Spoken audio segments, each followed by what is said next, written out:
अंकित जी नमस्कार। Indian business TV में आपका स्वागत है। जी नमस्कार सर।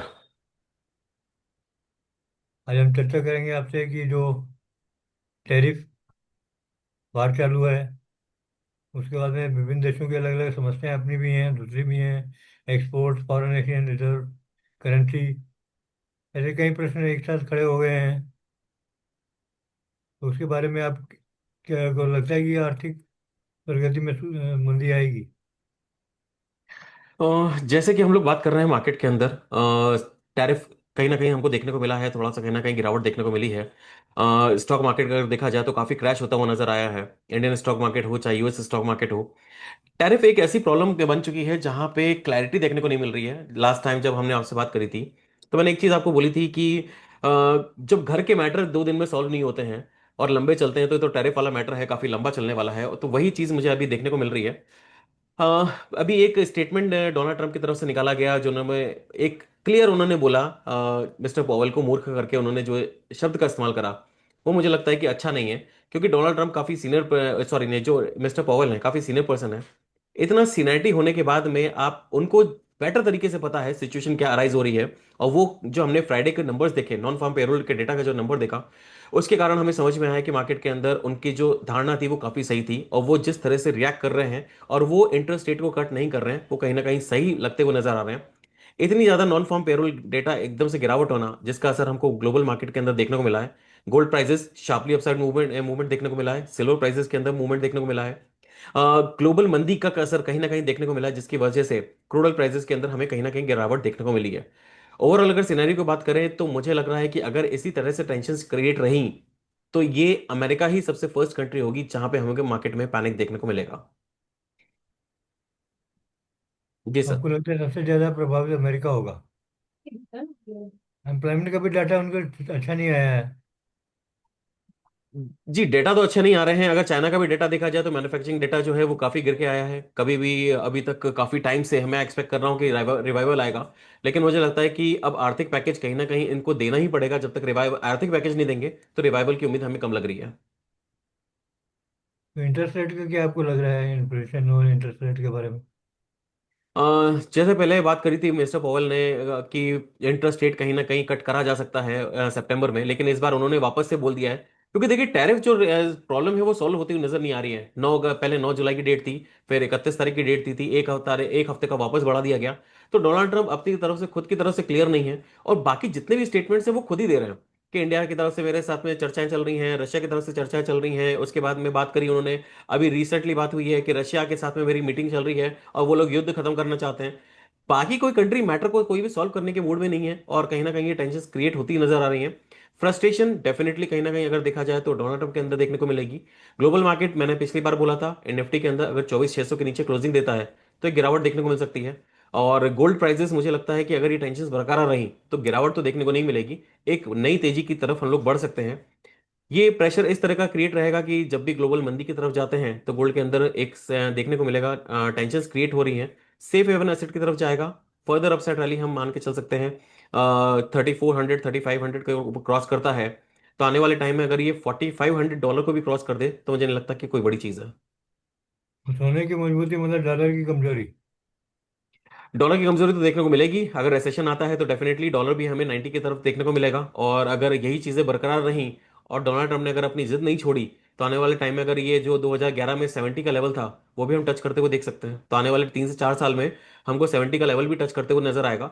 मुझे लग रहा है कि अब धीरे धीरे कहीं ना कहीं मंदी की तरफ चपेट में है।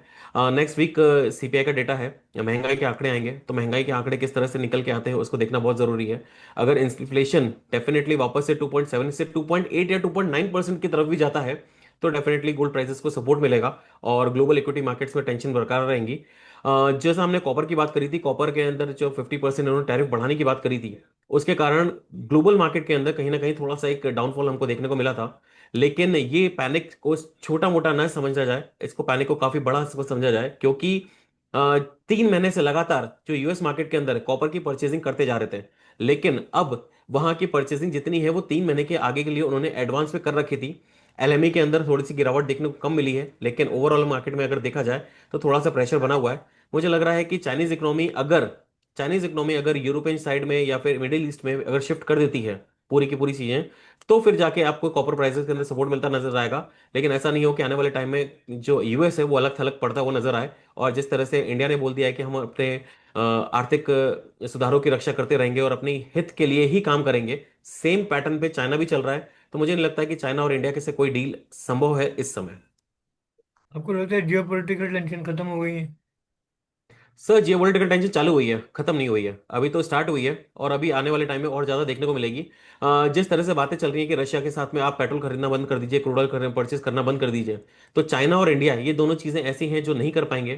फाइटर जेट्स की बात करें तो कहीं ना कहीं जो सपोर्ट है वो रशिया की तरफ से बहुत ज्यादा मिलता है। इंडियन सपोर्ट जो मिलता है सबसे ज्यादा आईटी सेक्टर को मिलता है। आईटी सेक्टर जिस तरह से यहाँ पे परफॉर्म कर रहे हैं, आने वाले टाइम में जो प्रेशर देखने को मिलेगा वो आईटी सेक्टर में देखने को मिलेगा। बाकी सेक्टर्स में मुझे लग रहा है कि सेम चीजें बरकरार रहेंगी। और ट्रेड वार और टैरिफ कुछ? ट्रेड वॉर और टैरिफ, सर ये तो चलता रहेगा और ये अभी खत्म होने वाला नहीं है। ये जितना आपने सोचा था कि 6 महीने खिंच गया है, आने वाले 6 महीने अभी और खिंचता रहेगा। यही जितना लंबा खींचेगा उतना ज्यादा टेंशन बरकरार रहेंगी। यूरोपियन कंट्रीज कुछ ना कुछ कोशिश कर रही हैं कि वहां पे इस मैटर को सॉल्व करा जाए। लेकिन जो मैटर उनको मेनली सॉल्व करना है वो मैक्सिको है, कनाडा है, इंडिया और चाइना है। ये चार कंट्रीज हैं जिनको उनको मेजरली अपने प्रॉब्लम सॉल्व करने हैं, क्योंकि सबसे ज्यादा इंपोर्ट अगर देखा जाए तो इन्हीं दो मेजरली चाइना और मैक्सिको से होता है और कनाडा से भी होता है। तो ये तीन कंट्रीज हैं, इनको सबसे ज्यादा प्रॉब्लम सॉल्व इन्हीं से करना होगा। इंडिया में ये पैर पसारने की कोशिश कर रहे हैं डेयरी फार्म्स में या फिर एग्रीकल्चर में। मुझे नहीं लगता है कि जो इंडियन गवर्नमेंट है वो इस चीज़ को सपोर्ट करेगी। और अगर ये सपोर्ट नहीं करती है तो टेंशन बरकरार रहेंगी, ग्लोबल टेंशन इसी तरह से बनी रहेंगी और हो सकता है कि अगले 6 महीने में और ज़्यादा ये टेंस होती हुई नजर आए। और डेट मार्केट और फिजिकल स्ट्रेस कितना रहेगा? सर ये बढ़ता हुआ नजर आएगा, यूएस का जो डेट है वो इंक्रीज होता रहेगा। यूएस में इंटरेस्ट रेट नहीं बढ़ कम होने से डेट डेफिनेटली कहीं ना कहीं बढ़ता हुआ नजर आ रहा है। ट्रेजरीज की अगर बात करें तो इस समय 20% जो ग्लोबल मार्केट का टेंशन है, जो भी इनका इंटरेस्ट में ही पैसा जा रहा है, और ये आगे आने वाले वाले टाइम में ही 22% तक हो सकता है। अगर ये 22% तक हुआ तो एक टेंशन हमें अलग मार्केट में देखने को मिलेंगी। इनका डेट आज की तारीख में 117% के आसपास हो चुका है, जो मुझे लगता है कि 2026 एंड होते होते ये 122-125% तक हो सकता है। और लेबर मार्केट? लेबर मार्केट की बात करें तो अभी तो स्टार्ट हुआ है, जहां पे हमने नॉन फार्म पेरोल डेटा देखा है जो एकदम से बहुत ज्यादा क्रैश होता हुआ नजर आया है। अब इसमें उठान की मुझे यूएस मार्केट में उठाव की उम्मीद नहीं लग रही है, क्योंकि जिस तरह से एआई का जमाना आ रहा है, बहुत सारी जॉब्स कट की बात कर रहे हैं, और जिस तरह से यूएस के अंदर अभी टैरिफ को लेकर टेंशन बनी हुई हैं, तो कोई भी कंपनी वहां पे अभी मैन्युफैक्चरिंग तो आप अगर मान के चलिए कि अभी पॉसिबल नहीं है। मैन्युफैक्चरिंग हब लगाना रातों रात का काम नहीं है। It will take 3 to 4 year times. जहां पे वो एप्पल को वो धमकी दे रहे हैं कि एप्पल इंडिया से पूरा प्रोडक्शन खत्म करके, चाइना से पूरा प्रोडक्शन खत्म करके वो यूएस में बनाना चालू कर दें, तो मुझे नहीं लगता कितना आसान होगा। और जिस तरह से वो थोड़ा सा अभी तो देखा जाए तो लचीलापन आया है डोनाल्ड ट्रंप में, लेकिन आने वाले टाइम में अगर ये चीजें रहती हैं तो कहीं ना कहीं ईगो जो है वो टकराव मिल रहा है। अभी उनका से ईगो जो देखा जाए, पहले ट्रंप के साथ में ट्रंप का जो ईगो था, पहले एलन मस्क के साथ में देखने को मिला, उसके बाद अब पॉवेल के साथ में देखने को मिल रहा है। तो कंट्री वाइज हर जगह उनके केवल ईगो क्लैश हो रहे हैं, किसी के साथ में बनती हुई नजर नहीं आ रही है। तो मुझे लगता है कि ये खतरे की घंटी है। और डोनाल्ड ट्रंप आने वाले टाइम में अपनी जो इकोनॉमी है उसी को सबसे पहले रिसेशन में लेके जाएंगे, और उसको अगर लेके जाते हैं तो डेफिनेटली पूरे वर्ल्ड मार्केट पे इम्पैक्ट पड़ेगा। और टेक्नोलॉजी और सिस्टमेटिक रिस्क के बारे में आप क्या कहना चाहेंगे? देखिए सिस्टमेटिक रिस्क तो ऐसी है कि सिस्टमेटिक रिस्क में अभी तो सारी चीजें संभाल के चल रहे हैं, बाकी सारी कंट्रीज संभाल के चल रही हैं, कोई भी स्टेटमेंट्स नहीं आ रहा है। और लेकिन जितनी भी सिस्टमेटिक रिस्क की बात करें तो वो सारे की सारी अभी ऑन पेपर है। सारी की सारी चीजें अभी ऑन द पेपर है, कहीं पे भी इस चीज की क्लैरिटी नहीं है। मैंने हमेशा बोला है मंदी कभी भी बिना बता के नहीं आती है, लेकिन उसको समझना पड़ेगा। जो टेंशन ग्लोबल चल रही है उसको समझने की कोशिश करनी पड़ेगी। ये जितना लंबा खींचेगा, टेंशन जितनी लंबी खींचेंगी उतना ज्यादा पैनिक देखने को मिलेगा। और ये प्रॉब्लम सॉल्व होने वाली नहीं है, इसलिए सिस्टमेटिक रिस्क जो है वो बना हुआ है। आईएमएफ ने तीन चार चीज़ों की ओर ध्यान दिलाया है। उसने एक तो बोला है कि ग्रोथ फोरकास्ट को उसने कट किया है, तो फ्रेगमेंटेड पॉलिसी से रिस्क बढ़े हैं, और एसेट बबल बस्ट होने की आशा है, और फाइनेंशियल इंस्टेबिलिटी है। ये सारे नेगेटिव पॉइंट ही हैं। जी इसीलिए जितने भी नेगेटिव पॉइंट्स है उसी की वजह से हमने कहा है कि आईएमएफ ने बोला है। उसके बाद में हम जिस तरह से डेटा देख रहे हैं, अभी कोई बोलेगा कि जीडीपी यूएस का 3.3% का रहा है, काफी बेटर रहा है, तो जीडीपी ग्रोथ जो है 3% की रही है। लेकिन ये केवल एक ग्रोथ रही है जहां पे टेंशन की वजह से, टैरिफ की वजह से वहां पे इनकम थोड़ी सी ज्यादा हुई है, इस वजह से थोड़ी सी इस चीजों पर इम्पैक्ट पड़ा है। लेकिन स्लो इकोनॉमी आने वाले टाइम में इनकी जीडीपी को और गिरा सकती है। तो आने वाले टाइम में मुझे नहीं लगता कि 3% की सस्टेन कर पाएगी। ये वापस से 1.5% और 1% की तरफ आएगी, और ये कोई अच्छी चीज़ नहीं रहेगी, एक स्पेशली फॉर यूएस इकोनॉमी। बस इतना है कि इन्फ्लेशन और डिफ्लेशन की तरफ अगर जाते हैं तब तक तो ठीक है, स्टैगफ्लेशन की अगर तरफ चले जाते हैं तो फिर इस यूएस इकोनॉमी तो छोड़िए, बाकी बाकी कंट्रीज को भी कहीं ना कहीं प्रॉब्लम फेस करनी पड़ेगी। वो एक बहुत ज़्यादा डबल डिप की तरफ ले जा सकती है इकोनॉमी को। तो मुझे लगता है कि स्टैगफ्लेशन की तरफ तो नहीं जाना चाहिए, टैरिफ वाली जो चीज़ें हैं उसको सॉल्व करने की कोशिश करनी चाहिए। अगर स्टैगफ्लेशन वाली चीज़ आ जाती है तो फिर प्रॉब्लम्स मार्केट के अंदर बहुत ज़्यादा बढ़ती हुई नजर आएंगी। और जो स्टॉक मार्केट अभी बहुत ज़्यादा ग्रीन में दिख रहा था कुछ टाइम पहले, जो वापस नेगेटिव में चालू हुआ है, आने वाले टाइम में और ज़्यादा गिरावट देखने को मिल सकती है। अब भारत के बारे में आप क्या कहना चाहेंगे? ग्रोथ में काफ़ी ऊपर जा रहा था इसका ग्राफ, सर अभी जी, एक्सपोर्ट ग्रोथ की में नहीं वजह जा से। रहा है इंडियन मार्केट का ग्राफ।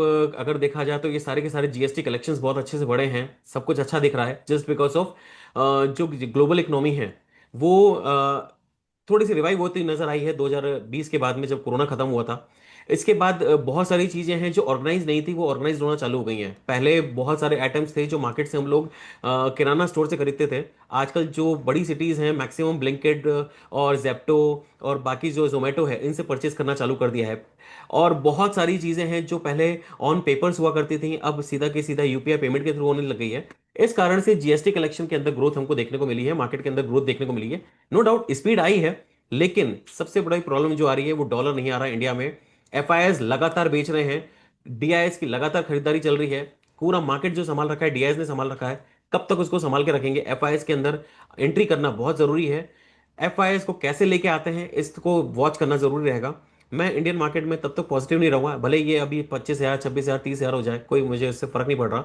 एफआईआईज का एंट्री होना बहुत जरूरी है। अगर आप आज बोलेंगे कि डॉलर का वर्चस्व खत्म हो जाएगा, तो मुझे लगता है बहुत जल्दी होगा बोलना ये। इतना आसान नहीं है कि डॉलर का वर्चस्व खत्म हो जाए और नई करेंसी ब्रिक्स लॉन्च कर दे, या फिर यूरोपियन कंट्रीज कोई अपनी नई करेंसी लॉन्च कर दे। ये आसान नहीं होगा, क्योंकि तालमेल बैठना इंडिया, चाइना, रशिया, उसके बाद में साउथ साउथ अफ्रीकन कंट्रीज हैं, ये तालमेल बैठाना इतना आसान नहीं होगा। किस लेवल पे बैठेगा वो बाद में समझ में आएगा।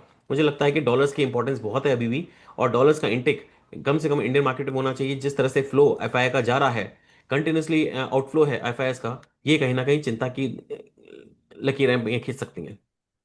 मेरा आखिरी सवाल, आपको लगता है कि ये जो टैरिफ रेट भारत को लगाए हैं उनमें कुछ कमी आएगी?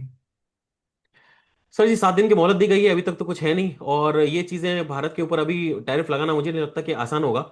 बहुत बड़ी इकोनॉमी है, देखा जाए तो 150 करीब में 150 करोड़ के आसपास की पॉपुलेशन है। तो इतनी बड़ी पॉपुलेशन को हैंडल करना ज़रूरी है। मुझे नहीं लगता कि इतना आसान होगा कि ये चीज़ें उस पर लगा दी जाएं। अगर वो लगाते भी हैं तो परेशानी उन्हीं को झेलना है। और झेलने वाली भी कंडीशन क्या है, उनको इंपोर्ट में जो चीज़ें हैं वो इंपोर्ट ही करना है उनको सबसे ज़्यादा। अगर हार्डली देखा जाए तो 1% एक्सपोर्ट है इंडिया का ओवरऑल ग्लोबल इकोनॉमी में। तो इंडियन इकोनॉमी अभी खुद के ऊपर ही सर्वाइव कर रही है, सारी चीज़ें खुद के ऊपर बेटर है। इंडियन इकोनॉमी को कोई बहुत ज़्यादा फर्क पड़ने वाला नहीं है। जो भी चीज़ें होंगी सारा डायरेक्ट अगर इम्पैक्ट पड़ेगा तो यूएस इकोनॉमी को ही पड़ेगा। चाइनीज इकोनॉमी और इंडियन इकोनॉमी कंज्यूम खुद ही इतना कर लेते हैं कि उनको अभी एक्सपोर्ट्स में इतना ज़्यादा ज़रूरत नहीं है। तो जितनी भी इन हाउस ब्रांड्स हैं सारी चीज़ें चल रही हैं। अब स्वदेशी की तरफ कितना जाते हैं मोदी जी, उसको देखना होगा, और इंडियन कंज्यूमर कितना जाते हैं उसको देखना होगा। लेकिन मुझे लग रहा है कि ये चेंजेस अगर लेके आते हैं तो डेफिनेटली एक फ्रूटफुल होगा। इंडियन इकोनॉमी पे इतना इम्पैक्ट मुझे नहीं लगता। स्टॉक मार्केट एक अलग चीज़ है, मैं उसको स्टॉक मार्केट को और इंडियन इकोनॉमी को कंपेयर करने की कोशिश नहीं करूंगा, क्योंकि स्टॉक मार्केट के अंदर एक अलग लेवल चलता है और इंडियन मार्केट एक अलग चीज़ है। इंडियन मार्केट में ग्रोथ जो रहेगी आने वाले टाइम में बरकरार रहने वाली है। कुछ करेक्शंस देखने को मिल सकते हैं, कुछ थोड़ा सा स्लो डाउन देखने को मिल सकता है कुछ समय के लिए, लेकिन अगर नए बाजार को खोला जाता है यूरोपियन कंट्रीज की तरफ, मिडिल ईस्ट की तरफ अगर खुलते हैं बाजार, तो डेफिनेटली बेनिफिट्स हो सकते हैं। तो अंकित जी, आपने बड़े आसान शब्दों में और विस्तार से बताया, तो दर्शकों को बहुत फायदा हुआ होगा इससे। हम भविष्य में भी आपके विचार सुनते रहेंगे। जी आज बिल्कुल, हमारे थैंक यू। साथ आने के लिए, जुड़ने के लिए बहुत बहुत धन्यवाद। थैंक यू सर, नमस्कार। नमस्कार।